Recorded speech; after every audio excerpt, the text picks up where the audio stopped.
I stared at the roasted chicken growing cold on my pristine white serving platter, watching as tiny droplets of grease congealed around its golden skin. The dinner party was supposed to be perfect.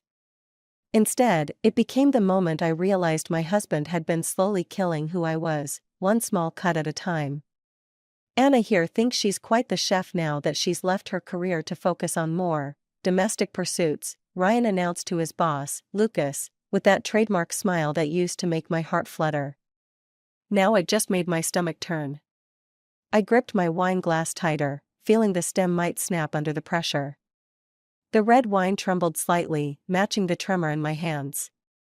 Though I have to say, Ryan continued, winking at Lucas, maybe she should have stuck to spreadsheets. At least those didn't come out dry. Lucas's wife tittered nervously while Lucas himself shifted in his chair, clearly uncomfortable. The silence that followed felt like a noose around my neck. Actually, I said, my voice steadier than I felt, I followed your mother's recipe exactly, Ryan. The one you always praise at her house. The look Ryan shot me could have frozen hell. I used to shrink from that look, make myself smaller, apologize for speaking out of turn. Not tonight. Speaking of work, Lucas interjected, clearly trying to ease the tension. Ryan tells me you were in marketing before? At Preston and Mills? Senior marketing executive, I corrected, ignoring Ryan's warning cough. I led their digital transformation campaign. We increased market share by 32% that year. Ryan's knife scraped against his plate with unnecessary force. Ancient history now. Anna's much happier focusing on our home, aren't you, sweetheart? 3 years ago, when Ryan had first suggested I quit my job, he'd painted such a pretty picture. We'd have more time together. Start a family. Build our dream life. What he'd really wanted was to clip my wings, keep me dependent, manageable. Oh yes, I smiled, refilling Lucas's wine glass. It's given me so much time to think. To really understand what I want from life. Ryan relaxed slightly, mistaking my words for submission. Poor, predictable Ryan. He never did understand that sometimes the most dangerous predators are the ones that play dead first. The chicken is lovely, Anna, Lucas's wife offered kindly. And this wine pairing is excellent. Thank you, I replied, watching Ryan's jaw clench. He hated when others praised me, especially in front of his boss. I've been taking some sommelier classes online. Amazing what you can learn when you have the time. Ryan's fork clattered against his plate. Sommelier classes? First I'm hearing of this. Is it? I asked innocently. I must have mentioned it during one of your late nights at the office. With Evelyn. The color drained from Ryan's face. Lucas looked between us, suddenly very interested in his wine glass. I think it's time for dessert, Ryan announced, standing abruptly. Anna, help me in the kitchen? I rose gracefully, following him. As soon as we were out of earshot, he grabbed my arm, his fingers digging into my flesh. What the hell do you think you're doing? He hissed. I looked down at his hand, then back up at his face. Making conversation with your boss. Isn't that what you wanted? The perfect corporate wife? Don't play games with me, he warned, releasing my arm. You're embarrassing yourself. No, Ryan, I replied softly, reaching past him to grab the dessert plates. I'm just getting started. I returned to the dining room, bearing tiramisu and a smile that felt like warfare. Ryan followed, his confident mask back in place, but I could see the uncertainty in his eyes. Good. Let him wonder. Let him worry. Because tonight wasn't just about a ruined dinner party. It was about the moment I stopped being Ryan Mitchell's perfectly crafted trophy wife and started becoming something far more dangerous, a woman with nothing left to lose. The bank statement trembled in my hands as I sat at our kitchen island. 3 separate transfers to an account I didn't recognize, each for exactly $4,000. The dates matched Ryan's late nights at the office. Funny how patterns emerge when you start looking for them. I heard Mia's car pull into the driveway and quickly saved photos of the statement to my phone.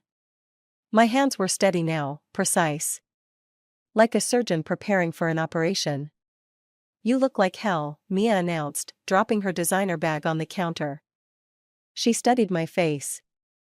"What happened after I left the dinner party?" "Ryan's spending money we don't have," I said, sliding the statement across the marble surface. "And I'm pretty sure I know where it's going." Mia scanned the numbers, her perfectly manicured nail tracing the suspicious transfers. "Evelyn? Who else?" The amount started right after she joined TechWave. "That snake," Mia muttered, then caught herself. "Sorry, but are you absolutely sure?" "This is a serious accusation, Anna." I pulled up the company directory on my phone. "Notice anything about that account number?" "It matches the employee ID format TechWave uses. I remember it from when Ryan first started there." "Jesus," Mia whispered. "What are you going to do?" Before I could answer, my phone buzzed. Claire's name flashed across the screen. "Anna, darling," my mother-in-law's voice dripped with artificial sweetness. "I just had the most interesting lunch with Margaret from Ryan's office. She mentioned seeing him and that lovely Evelyn having quite an intimate dinner at Lou Blanc last week. I thought you should know." My grip tightened on the phone. "How thoughtful of you, Claire." Was this during the charity gala I couldn't attend because Ryan said we couldn't afford the tickets? The silence on the other end was delicious. "Oh dear," Claire finally managed. "Perhaps I shouldn't have." "No, you absolutely should have." "Thank you, Claire." "Really?" I ended the call and looked at Mia, who was watching me with concern. "You're scary calm right now," she observed. "Because I finally understand the game," I replied, opening my laptop. "And I'm done playing by his rules." I pulled up my old marketing contacts, fingers flying across the keyboard. 3 years ago, I'd led digital campaigns worth millions. Now I was about to launch the most important campaign of my life. "What exactly are you planning?" Mia asked, leaning over my shoulder. "First, I need income he can't control. Remember Jessica from Preston and Mills? She owns that boutique downtown now. I'm meeting her tomorrow about a part-time position." "Anna." Mia's voice held a warning. "Then I start documenting everything. The transfers, the receipts, the late nights. Building a case." "For divorce?" I smiled, but there was no warmth in it. "For something much more satisfying." My phone buzzed again, a text from Ryan, working late. "Don't wait up." I typed back, "No problem. Having dinner with your mother anyway. She sends her love." "Let him sweat over that one. You know he'll try to destroy you if he catches on," Mia said softly. I closed the laptop and met her worried gaze. "He already did that, Mia. 3 years ago, when I let him convince me to give up everything I was to become his perfect little wife. The difference is, back then I helped him do it. And now? Now I'm going to show him exactly what happens when you underestimate the woman you tried to break." I stood up, suddenly energized. "Want to help me go through his office?" Mia hesitated for only a second before grabbing her bag. "I'll take the desk, you take the filing cabinet?" As we climbed the stairs to Ryan's home office, I felt something I hadn't experienced in years: purpose. Every step was taking me closer to reclaiming not just my dignity, but my power. The lock on his office door was child's play. I'd watched him punch in the code countless times while he thought I was focused on being the perfect hostess. Just like I'd watched him slowly dismantle my confidence, my ambitions, my sense of self. Well, Ryan was about to learn that some things, once broken, don't put themselves back together the same way. Sometimes they come back sharper. Deadlier. And I was just getting started. The boutique's bell chimed as another customer left, clutching a designer bag I'd convinced her she couldn't live without. 2 weeks into my part-time hobby, as I'd explained it to Ryan, and I'd already doubled the store's sales. Jessica couldn't stop beaming. "Just like old times," she said, counting the day's receipts. "You haven't lost your touch." I was about to respond when I heard familiar voices outside. Through the storefront window, I spotted Ryan and Lucas heading toward the coffee shop next door. I ducked behind a display rack, motioning Jessica to silence. "The board's getting suspicious, Ryan." Lucas's voice carried through the thin walls. "These numbers don't add up, and Evelyn's department shouldn't be showing that kind of profit margin." "Trust me, Lucas. Everything's under control." "Like those missing development funds were under control?" "Christ, Ryan, if this gets out." "It won't." Ryan's voice hardened. "Unless someone's been talking?" The conversation faded as they entered the coffee shop, but my hands were already shaking. Not from fear, from possibility. "Anna?" Jessica touched my arm. "You okay?" "Better than okay," I said, straightening up. "Listen, I need to make a call." "Cover for me?" In the back office, I dialed Claire's number. She answered on the first ring, as expected. "Anna. I was just thinking about you. The country club is having their annual charity gala next month, and actually, I cut in, I was hoping you could help me with something. Ryan's been so stressed lately, and I want to surprise him with a romantic evening. Could you get his schedule from his assistant? She always loved you." "Oh." Claire practically purred at being included in the conspiracy. "Of course, darling. Anything to help you two reconnect." If she only knew. An hour later, my phone buzzed with screenshots of Ryan's calendar, including his private meetings with Evelyn. But more importantly, his login credentials for the company system, saved by his ever-helpful assistant. I was reviewing the information when the boutique's bell chimed again. I froze at the sound of Evelyn's voice. "This is such a cute shop," she was saying to someone. "I need something for a business dinner tonight. The executive team's wives will all be there." I emerged from the back office, clipboard in hand, professional smile fixed in place. "Welcome to Vintage Vogue. Can I help you find something?" Evelyn turned, recognition flickering across her face before she masked it with polite surprise. "Anna? I didn't know you worked here."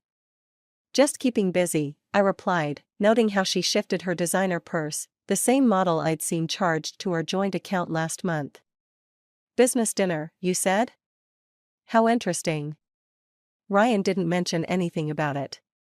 Color touched her cheeks. "Oh, it was very last minute. Actually, maybe I should try somewhere else." "Nonsense," I said, selecting a red dress from the rack. "This would be perfect. The color really makes a statement." The same color as the lipstick stains I'd found on Ryan's collar last week. She took the dress, hesitating. "It's beautiful, but..." "Trust me," I smiled, all teeth. "I know exactly what works for these events." The wives can be so judgmental, can't they? Our eyes met in the mirror as she held the dress against herself. For a moment, I saw fear flicker across her face. Good. She should be afraid. After she left, without the dress, I pulled out my phone and opened my email. The login credentials Claire had sent were burning a hole in my pocket. One quick look at the company's financial records would confirm what I'd overheard. But my finger hovered over the keyboard. This wasn't just about catching Ryan anymore. This was about dismantling everything he'd built on lies. And I needed to be smart about it. I dialed Mia instead. "Remember that corporate law friend of yours?" I asked when she answered. "The one who specializes in whistleblower cases?" "I think it's time we had coffee." The pieces were falling into place, faster than I'd anticipated.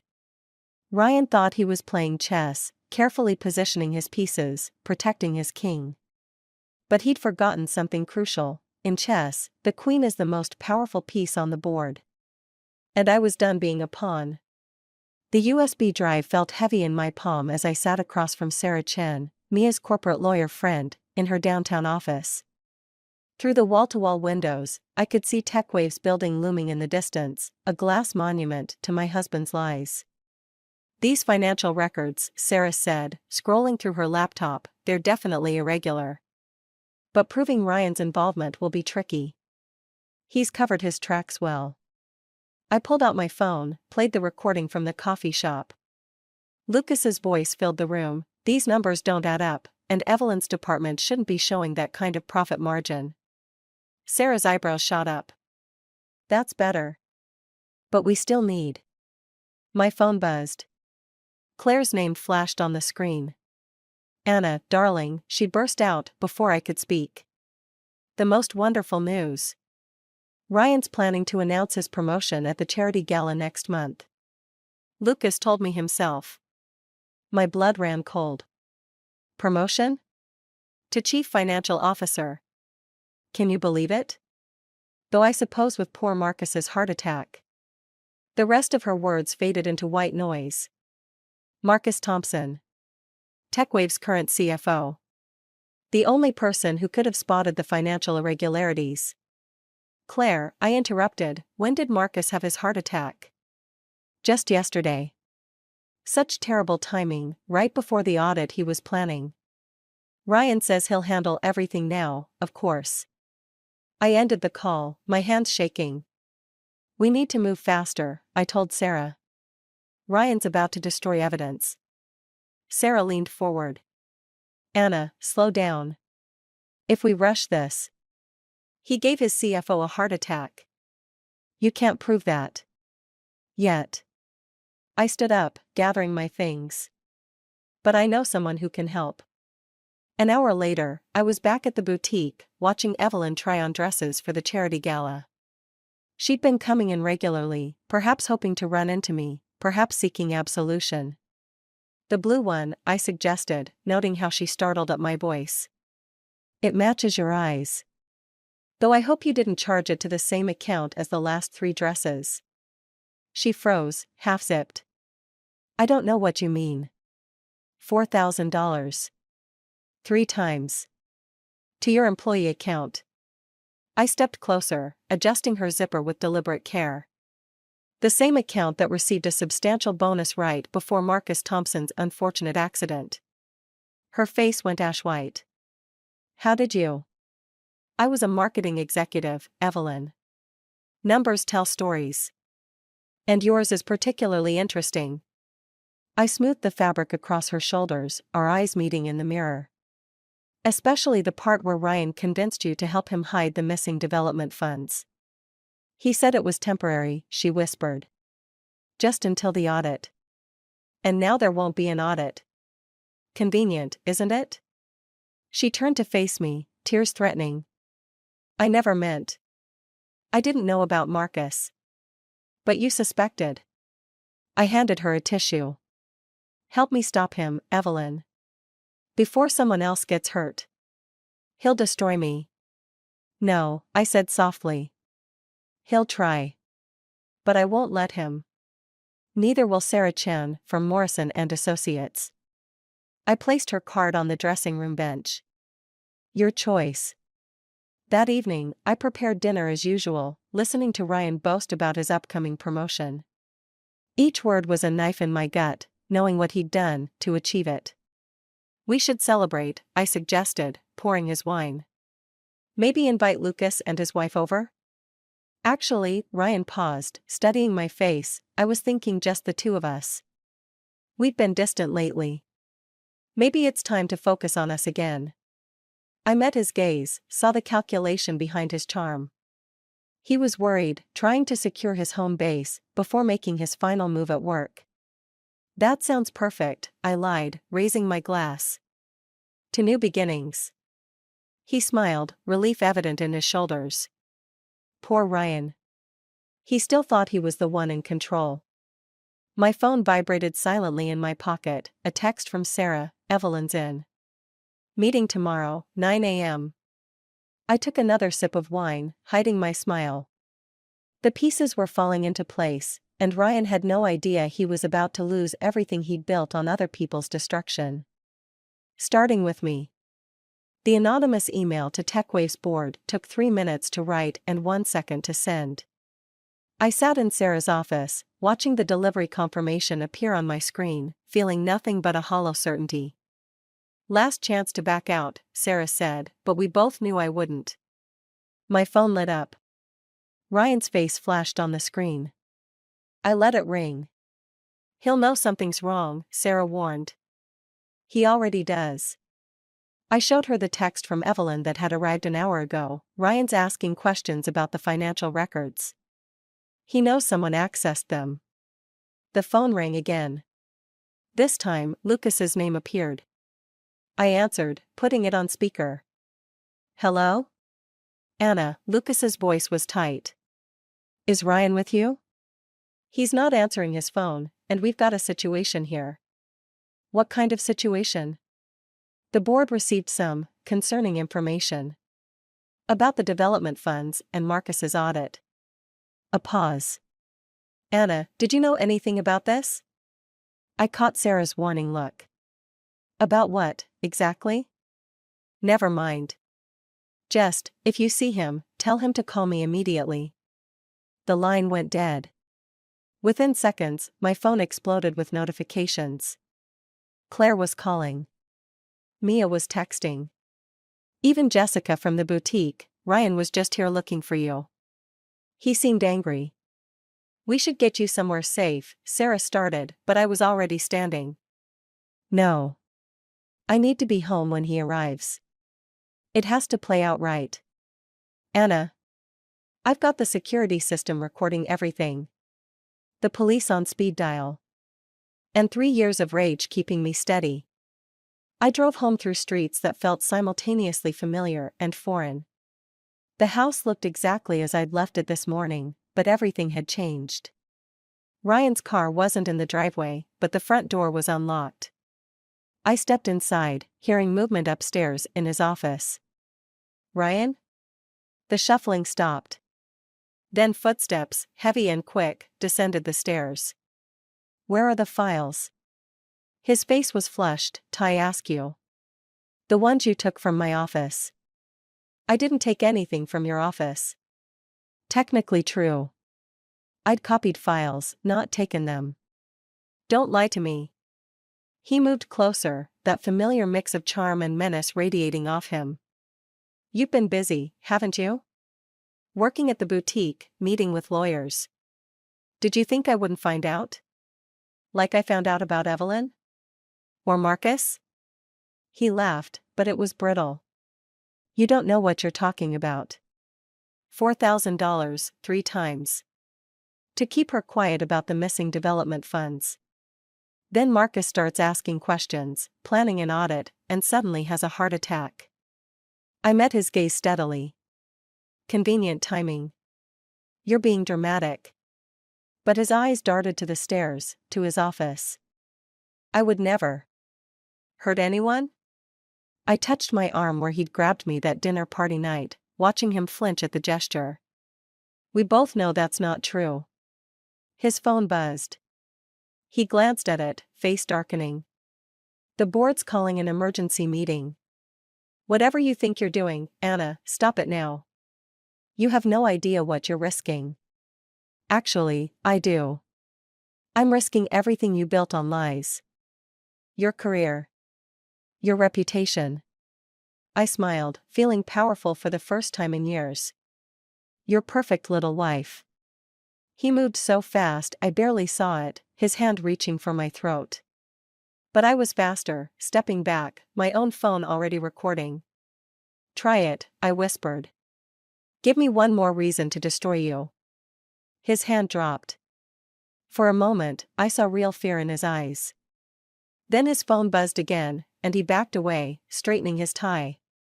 This isn't over. No, I agreed. But it will be soon. He left, the door slamming behind him. I waited until his car started before sinking to the floor, hands shaking as I texted Sarah, "It's done." He took the bait. The board meeting tomorrow would reveal everything, the fraud, the harassment, possibly even worse. And Ryan, thinking he could control the narrative, would walk right into it. I touched my throat where his hand had almost reached. The security camera in the corner had caught everything. One more piece of evidence in a case built on years of careful observation. Ryan was right about one thing, it wasn't over. But the ending? That had been written the moment he'd first tried to break me. TechWave's annual charity gala sparkled with false promises and champagne bubbles. I adjusted my black dress, bought with my own money from the boutique, and watched Ryan work the room. He looked confident, but I caught the slight tremor in his hand as he lifted his glass. Quite the turnout. Lucas appeared beside me, his own smile strained. Though I notice Marcus's wife isn't here. How is he? I asked, noting Ryan's attention shifting our way. Still in intensive care. The doctors found traces of something unexpected in his system. I let that hang in the air between us. Lucas cleared his throat. The board's beginning their investigation tomorrow. Ryan claims he can explain everything. I'm sure he does. I smiled as Claire approached, practically vibrating with excitement. There you are. Ryan's about to make his announcement. Isn't it wonderful? My phone buzzed. A text from Evelyn. He knows. He threatened to implicate me in everything. I'm sorry, Anna. The room suddenly felt too small. Ryan was ascending the small stage, that practiced charm radiating from every pore. I caught Sarah's eye across the room. She wasn't supposed to be here, but we'd planned for contingencies. Distinguished colleagues, Ryan began, family, friends. Before I make tonight's announcement, I want to address some rumors that have been circulating. This wasn't part of the plan. I moved toward the exit, but Claire grabbed my arm. Your husband's speaking, dear. Don't be rude. Recent allegations have been made about financial irregularities at TechWave, Ryan continued. I want to assure everyone that these claims have been thoroughly investigated. He paused, finding me in the crowd. His smile turned predatory. In fact, we've discovered the source of these malicious accusations. Someone who accessed company files illegally, who conspired with others to damage TechWave's reputation. The room went silent. I felt dozens of eyes turn toward me. My wife, Anna Mitchell, aided by our former employee Evelyn Parker, has been attempting to manipulate company data to frame innocent parties. Gasps rippled through the crowd. Claire's hand dropped from my arm as if burned. Security footage shows Anna accessing restricted areas. Bank records show suspicious transfers to accounts linked to her new workplace. And sadly, he held up his phone. I have proof of her conspiracy right here. My own words from texts to Evelyn appeared on the screen behind him, carefully edited to remove context. I looked for Sarah, but she had vanished. The board has already been notified, Ryan continued. Criminal charges are being considered. Lucas wouldn't meet my eyes. Claire was already moving away, aligning herself with the winning side. I should have run. Should have denied everything. Instead, I laughed. The sound cut through the murmurs, sharp as broken glass. Ryan faltered. Show them the rest, I said, my voice carrying in the silence. Show them what you did to Marcus when he discovered the truth. Security, Ryan called, but I was already moving forward. Show them the real transfers, Ryan. The ones to Evelyn's account. Show them the footage from our house last night, when you tried to strangle me. She's clearly unstable, Ryan said, but uncertainty had crept into his voice. Actually, a new voice cut in, I'd like to see that footage. Sarah emerged from the crowd, followed by 2 police officers, and, my heart jumped, Marcus Thompson himself, pale but very much alive in a wheelchair. Impossible, Ryan whispered. You were. In protective custody, Marcus finished. After my doctor found traces of poison in my system. The same poison traced to a purchase on your corporate card. The room erupted in chaos. I watched Ryan's face as his carefully constructed world began to crumble, as security moved toward him rather than me, as his phone buzzed with what I knew would be messages from the board. He looked at me one last time, and I saw the moment he realized, I hadn't just outplayed him, I'd learned from him. Every manipulation, every careful plan, every subtle destruction of someone's life. He'd taught me well. But I'd become a better student than he'd ever imagined. The handcuffs clicked around his wrists, and I felt nothing but hollow victory. The revenge I'd dreamed of tasted like ashes, but at least they were his ashes, not mine. Not anymore. The police station's interview room smelled of stale coffee and desperation. Ryan sat across from me, still in his gala tuxedo, though his bow tie hung loose around his neck. Between us lay the separation papers Sarah had prepared. You really think you've won? His voice was quiet, dangerous. Like the moment before a storm breaks. Sign the papers, Ryan. He leaned forward, those familiar dark eyes searching my face. 3 years of marriage, and I never saw it coming. The dutiful wife, planning my destruction all along. Not all along, I corrected, pushing the papers closer.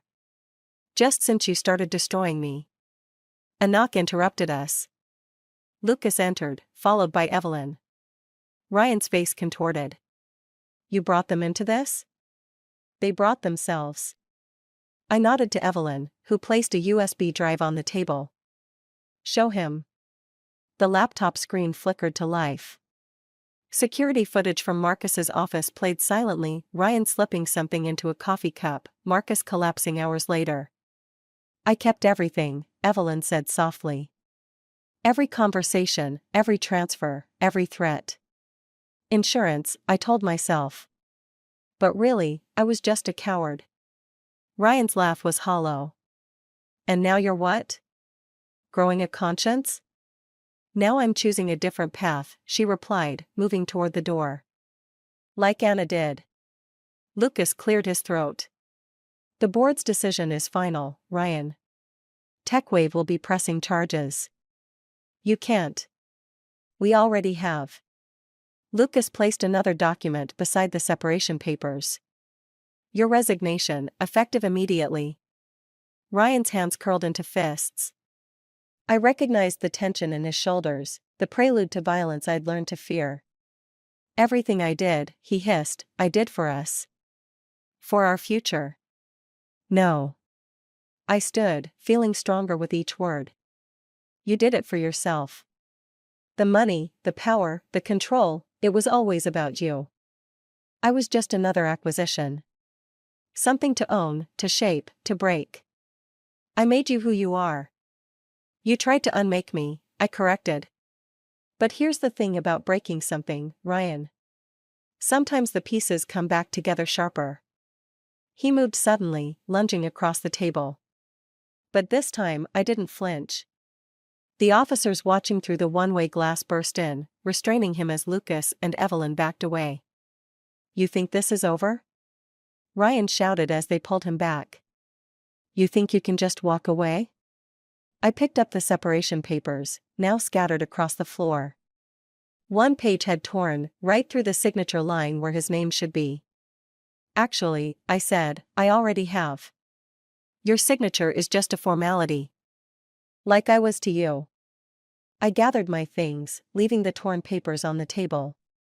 He could sign them or not, it didn't matter anymore. His world was crumbling either way. At the door, I paused. You know what the difference is between your revenge and mine, Ryan?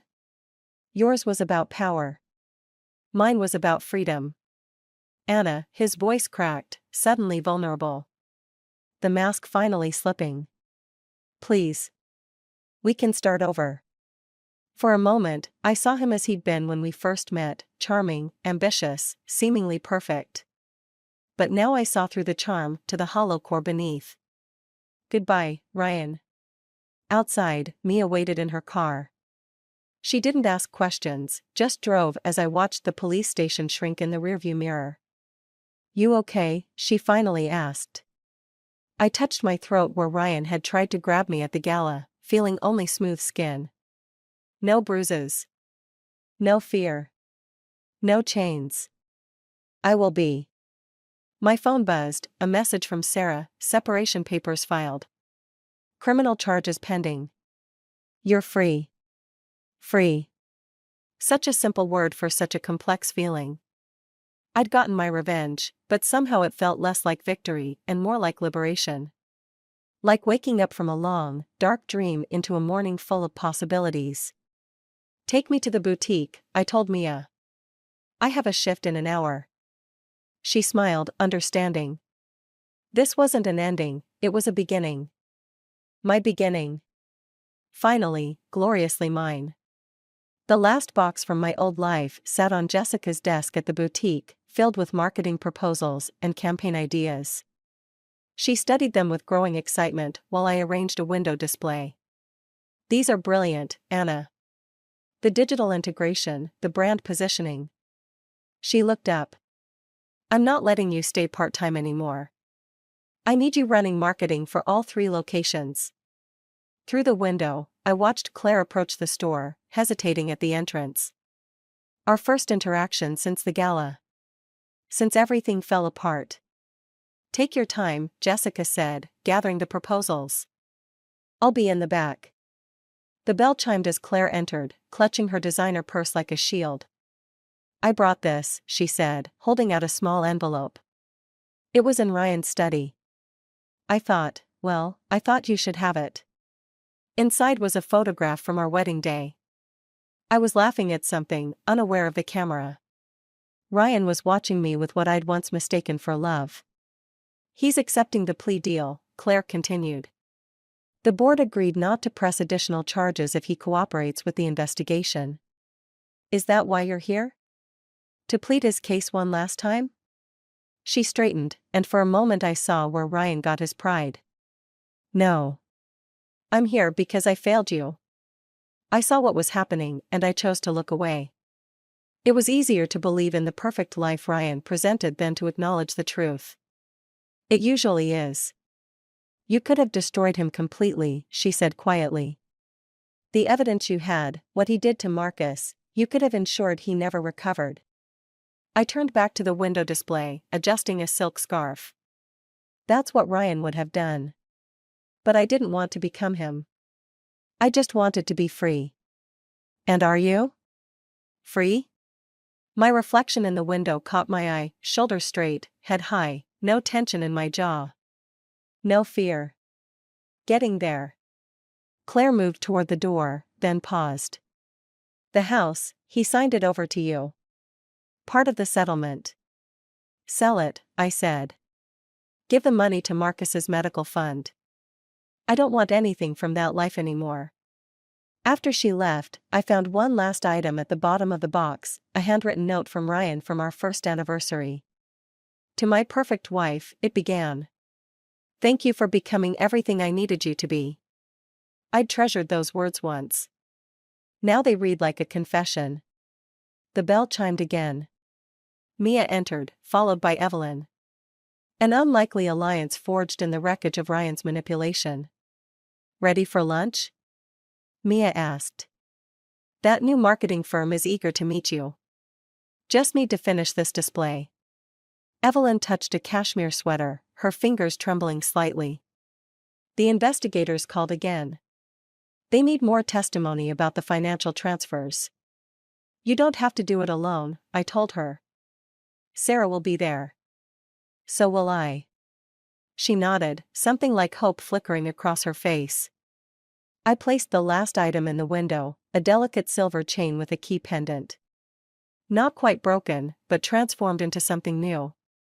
Something stronger. Perfect, Jessica called from across the store. Though I'd shifted slightly left. I smiled, leaving it exactly where it was. Some things didn't need to be perfect anymore. They just needed to be true. The wedding photo still lay on the counter. I picked it up one last time, studying the woman I'd been, so eager to please, to transform herself into someone else's ideal. Coming? Mia called from the door. I left the photo on Jessica's desk, next to my new business cards, Anna Mitchell, Marketing Director. The bell chimed as we stepped into the sunlight. Ahead lay lunch meetings and court dates, therapy sessions, and fresh starts. The path wasn't clear or certain, but it was mine. And this time I wouldn't let anyone else define who I was meant to be.